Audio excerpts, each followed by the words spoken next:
In this question, we have a circle that is written in the general form 3x squared plus 3y squared minus 6x plus 12y plus 3 equals 0. And we want to find the center, the radius, the intercepts of the circle, and then sketch the graph.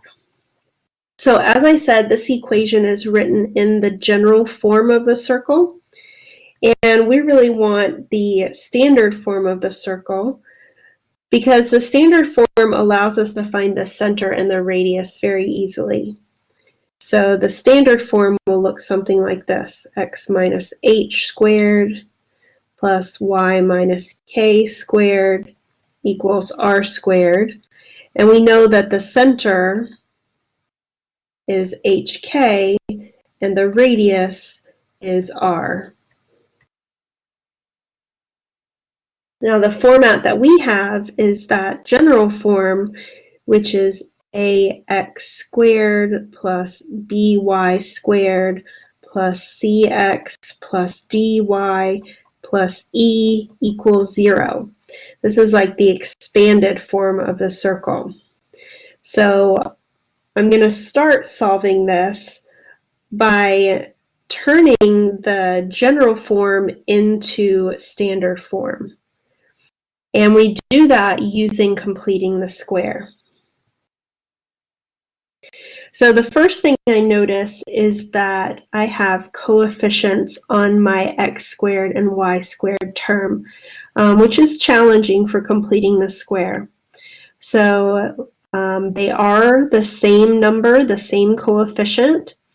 So it's very easy to get rid of those coefficients. So I'm going to start off with the 3x squared plus 3y squared minus 6x plus 12y plus 3 equals 0. And I'll divide every term by 3 so that we can get rid of those coefficients. So that leaves me with x squared plus y squared minus 2x plus 4y plus 1 equals 0. And now I'm going to group the x terms, group the y terms, and move the constant to the other side. So if I group the x's, that will give x squared minus 2x. I'll group the y's, y squared plus 4y. And this constant of 1, I want that on the other side of the equation, so I subtract 1 on both sides to get equals 1. So now we're prepared for the completing the square process. We've got the x's grouped together, and we've got the y's grouped together. So we need to come up with the magic number that is going to complete the square.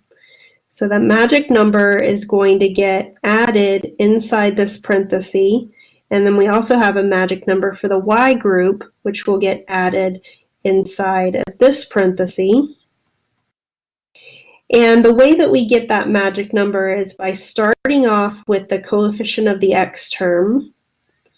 So that's a negative 2. We divide that by 2 and square it. Negative 2 divided by 2 is negative 1. Negative 1 squared is 1, and that's the magic number that gets added inside that parenthesis.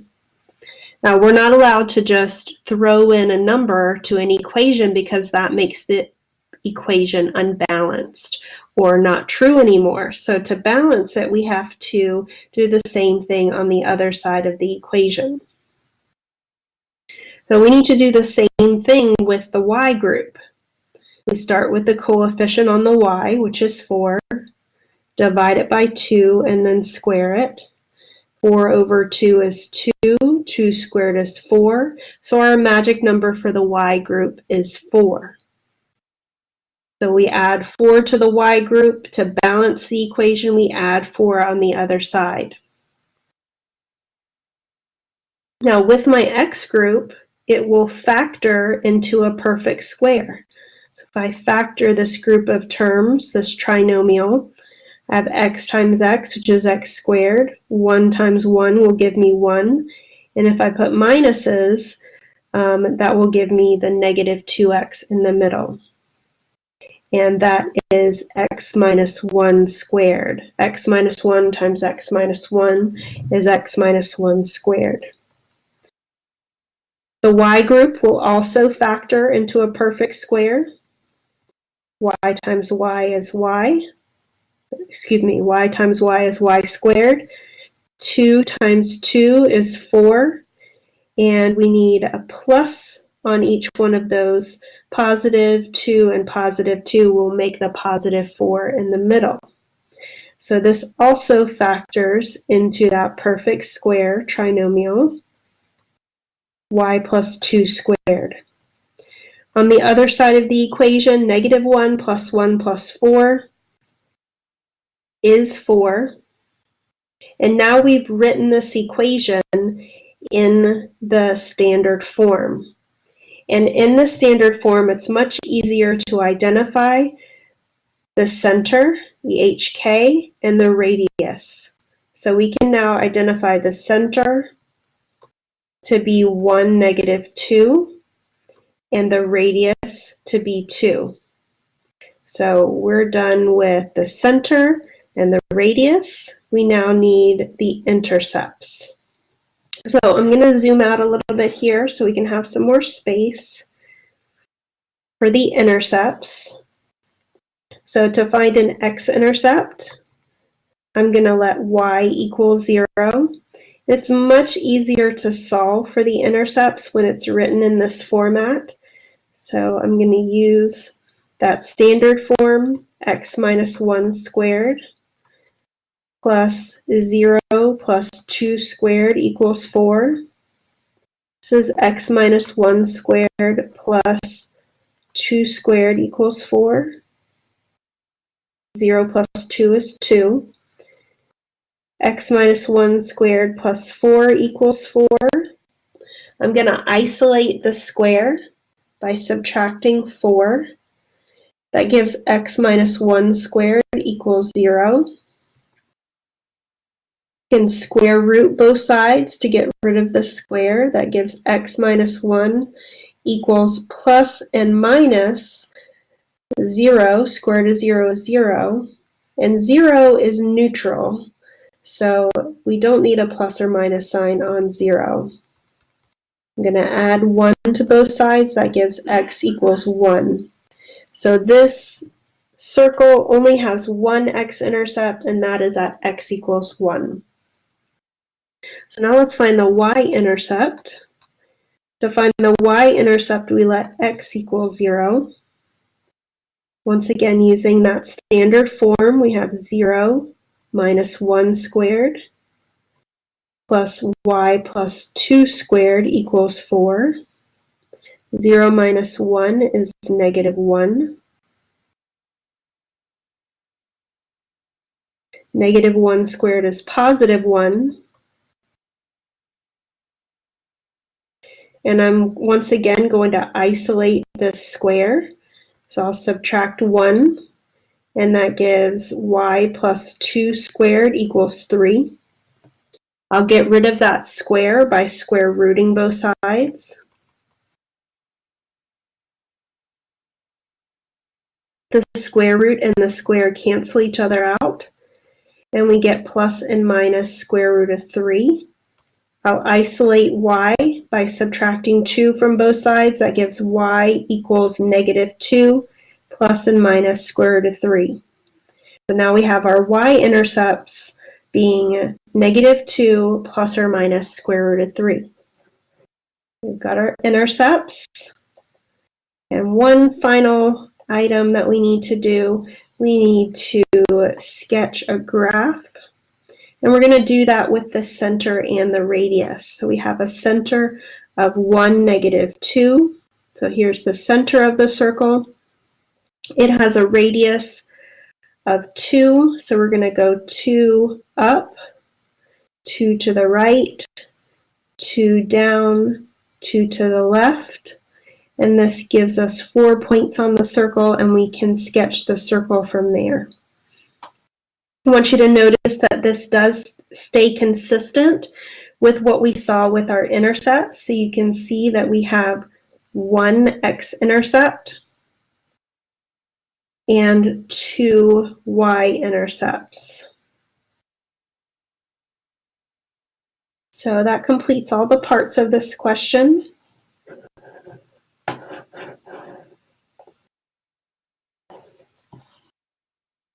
So in this question, we want to determine whether the function is even, odd, or neither even nor odd. So on the right here, I have the definitions of an even function and an odd function. And we need to decide whether this graph of a function follows the definition of even or follows the definition of odd, or we can say that it is neither even nor odd. So let's think about the definition of even first. And the definition of even is that when you have a function, that it needs to follow this pattern, this formula. And in this example, or excuse me, in this definition, it says f of x equals f of negative x. And essentially, this is talking about symmetry, but using function notation. So with symmetry, we're saying that we have the x's being opposite, and that's what you see inside the parentheses here. You have this x and this x being opposite of each other. And yet, even though those x's are opposites, you can see that the y values are the same. And this is really the definition of being symmetric about the y-axis. So let me give you a picture representation of this. So what we're saying is, if you have y-axis symmetry, the y-axis is the vertical axis, then if you have a graph and the graph is symmetric about the y-axis, for any point to the right of the y-axis, that would look like xy, you would have a mirror of that point over the y-axis. And if you have a mirror, those y-coordinates would be the same, and yet the x-coordinate would be opposite. So if you have a point on your graph that is xy, you're going to have the mirror of that point over the y-axis. The mirror of that point would have opposite x's, but the same y's. And that is the same thing that these symbols here are telling us. We have the x's being opposite, and yet the y's are equal to each other. So we would use this version of the definition if we were given the equation of the function. In this example, we're given the picture, and so we're going to think about mirror image over the y-axis. So we have our y-axis, which is this vertical line here, and we need to see a mirror on either side of that y-axis. So that means that any point on the left should have a mirror of that point on the right.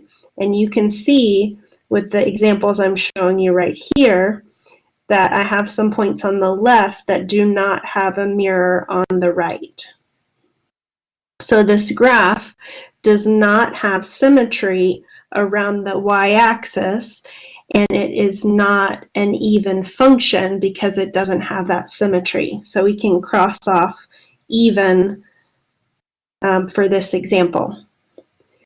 So then let's take a look at the definition of the odd function.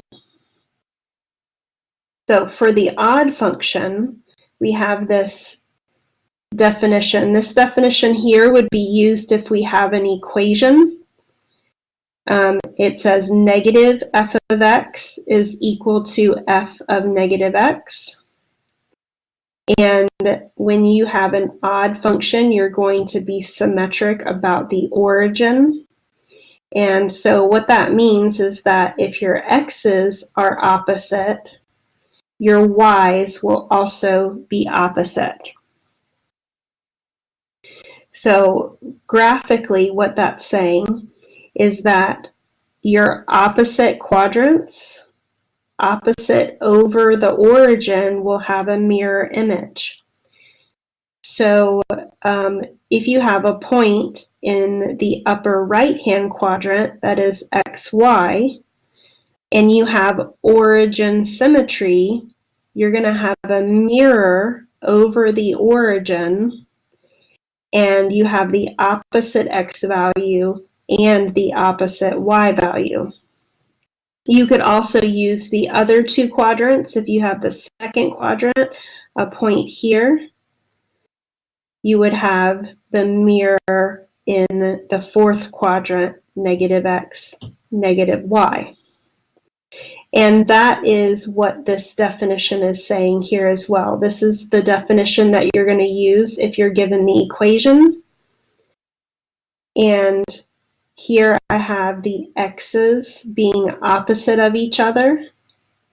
And because of this negative here, the y values are also opposite of each other.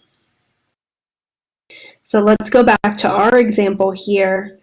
This is a graph, and we want to think about the symmetry with this graph over the origin. So here's the origin.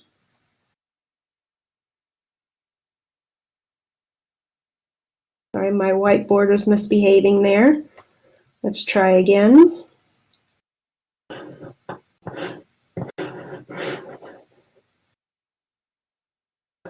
Okay, I finally got my pen working. So I think what I was saying is that here is the origin, and we want to determine if this graph has origin symmetry.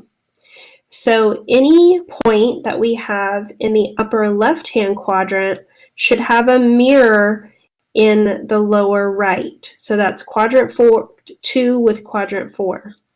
And you can see that I have points that are matching up with each other. If I continue on with points over here, I am getting mirror images of that over the origin. If I continue with points over here, I'm getting mirror images over the origin here. So this graph seems to have origin symmetry. This one is a little bit less obvious to people looking at the picture. So let me give you a strategy so that you can really determine if this picture does have that mirror image over the origin. So here's a strategy that you can use. What you can do is do two reflections. Reflect once over the x-axis and reflect once over the y-axis. So let's take this picture and imagine reflecting it over the x-axis. So if I do that, this right here is about 2 below. So when I mirror it, I'm going to mirror it to 2 above. And then we have this piece that goes off to the right like this, which is going to go off to the right and up. And we have this piece that goes to the left and down.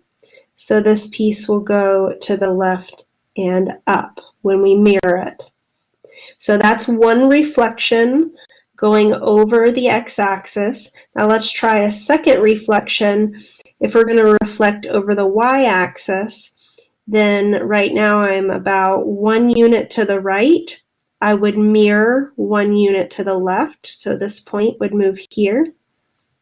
And this piece that's going off up into the left would mirror to go, I think I said that backwards. It's going up and to the right. It would mirror to up to the left.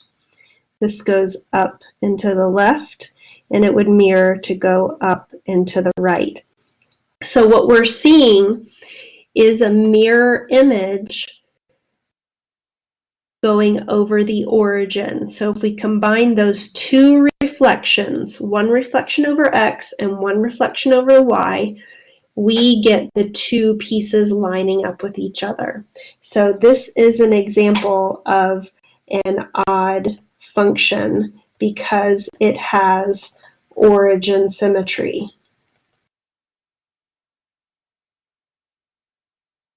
Now earlier we talked about the y-axis symmetry, and if we think about a reflection over the y-axis, this reflection would go over the y-axis like this, and you see that these two sides are not matching up. This bottom half would reflect over like this, and you can see that it's not matching up with a mirror on the other side. So this graph does not have y-axis symmetry, and it is not even.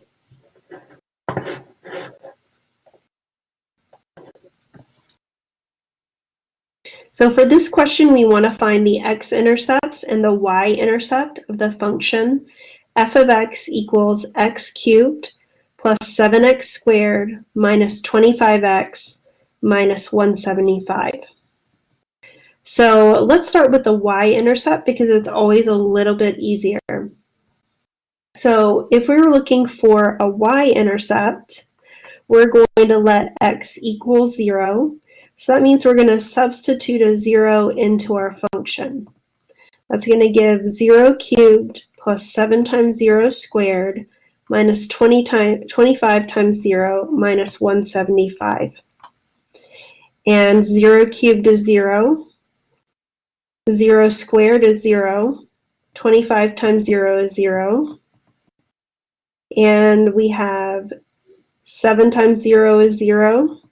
And if we add and subtract 0, that doesn't change anything, and so we end up getting negative 175 for our y-intercept.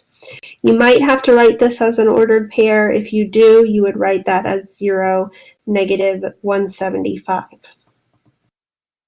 So let's go to the harder one, which is to find the x-intercept. When you're finding the x-intercept, you're going to let y equal 0. And this equation is using function notation, and that f of x is standing in for y. So we're going to set f of x equals 0. And that gives us the equation 0 equals x cubed plus 7 times x squared minus 25x minus 175. So we want to solve this equation. This is an equation that we would categorize as a polynomial equation, and more specifically, it's a cubic equation because the highest power is this 3. So this is a polynomial with degree 3.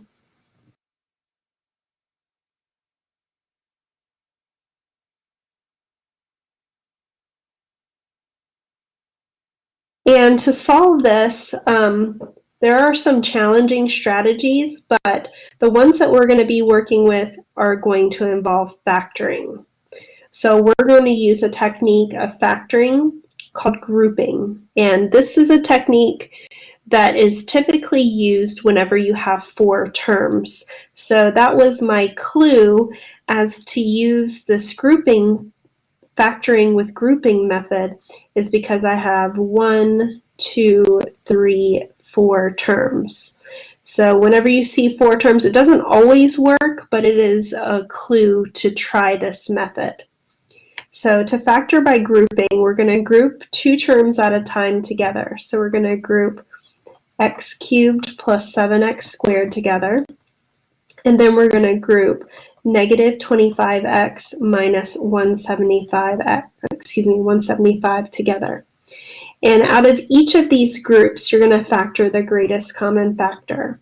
So for the first group, we have x's, so we're going to factor out an x squared, and that leaves x plus 7.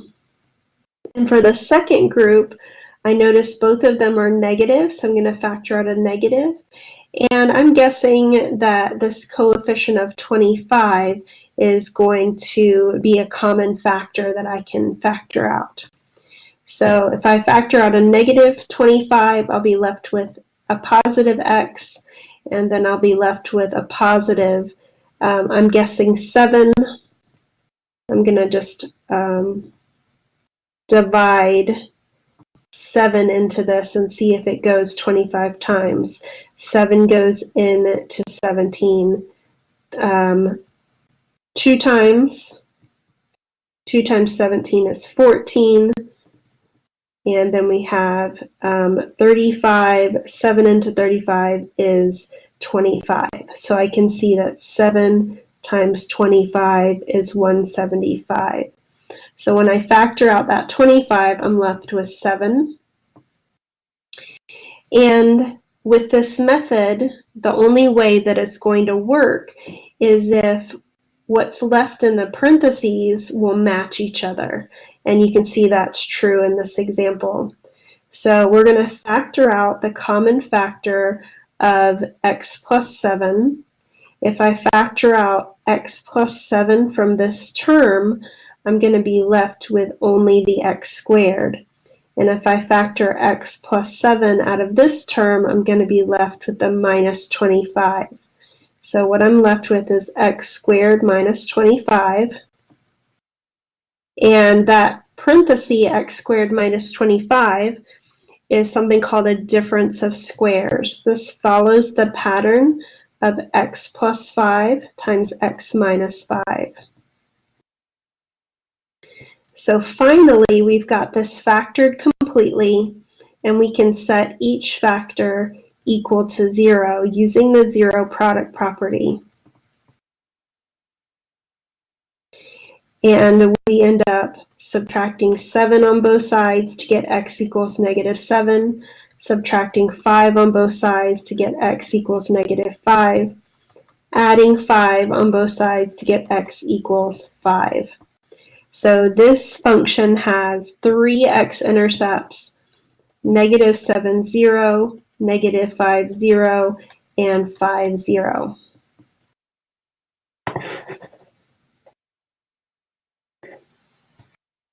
So on this question, we want to determine if a function is even, odd, or neither. The function that we're working with is f of x equals x to the 13th plus x to the 5th. So before we can determine whether this function is even or odd, we really need to know what the definition of that means. So I've got on the side over here a definition of an even function. A function is even if for every x in the domain it fits this pattern, f of x equals f of negative x. Now what these symbols are actually telling us is that the graph of an even function will be symmetric about the y-axis. Now that's not really that helpful in this example because we're not given a graph, we're given the equation. So if we had a graph, we would use the symmetry about the y-axis to decide if the function is even. But we need to use this definition here, f of x is equal to f of negative x. For a function to be odd, we have this definition. A function f is odd if for every x in the domain, negative f of x is equal to f of negative x. And these symbols is a way of telling us that the graph of an odd function will be symmetric about the origin. So what we need to do is we need to figure out if this equation fits this pattern of even function, f of x equals f of negative x, or if it fits this pattern of an odd function, negative f of x equals f of negative x. So I have a process down here that we can go through in order to see which pattern fits. So this is the process. We're going to determine if a function is even or odd. algebraically from the equation. So what you notice is that both definitions involve f of negative x. So we are going to calculate f of negative x. And once we calculate it, we're going to take a look to see if that calculation comes out to be the same as the original function, or if that calculation comes out to be the opposite of the original function. So if it comes out to be the same, that is fitting the definition of equals, fitting the definition of an even function. And if it comes out to be the opposite, see this negative here is the opposite, that's fitting the definition of odd. And if it doesn't fit either of those patterns, then we say neither even nor odd. So that's the process that we're going to go through. So we're going to start with our function, f of x equals x to the 13th plus x to the 5th, and we're going to calculate f of negative x. That's negative x to the 13th plus negative x to the 5th. And if you have an odd number of negatives, that means that you're going to have a negative number. So this is going to be negative x to the 13th. And once again, we have an odd number of negatives, and that is negative x to the 5th. So we've done this calculation, f of negative x, and we got negative x to the 13th minus x to the 5th. So if we compare this to the original function that we have right here, I think it's very clear to see that they are not the same. So is it the same as f of x? No. And so we know that it is not an even function. And then we want to see, is it the opposite of f of x? So if we take and we factor out that negative, the negative will be the opposite. We factor out that negative, you can see that this is the opposite of f of x. And so it does fit the pattern of the opposite of f of x, and so it is an odd function. So it does fit that pattern, and we can say that f of x equals x to the 13th plus x to the 5th is an odd function.